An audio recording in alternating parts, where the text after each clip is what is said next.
Mr. Dream Boy, Mr. Dream Boy.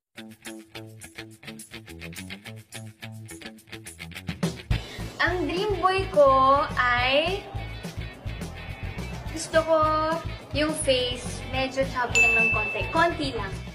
Tapos, medyo makapal yung kilay.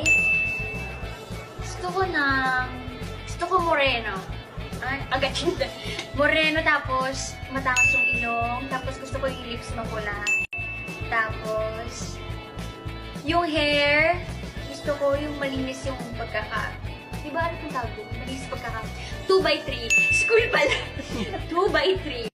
Mr. Dream Boy, Mr. Dream Boy, lagi kang nasa panaginip ko.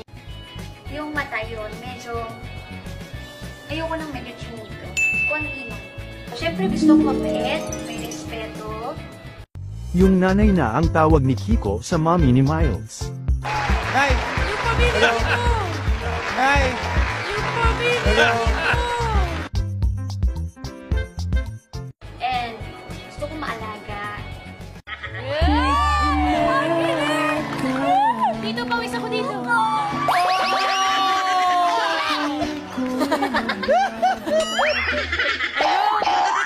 Harap! Mainit talaga sa studio ngayon, ah. Uy!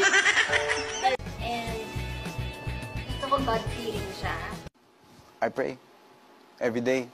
And of course, I met someone that showed me purity and showed me there's hope in all this chaos.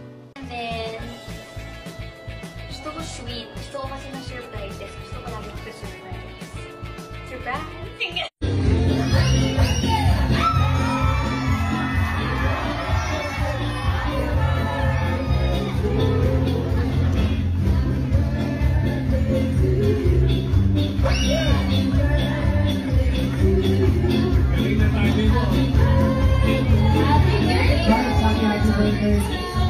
Malapit na si baby ko dito, so nanay.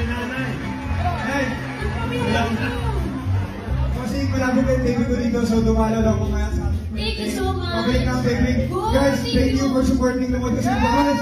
Happy birthday again!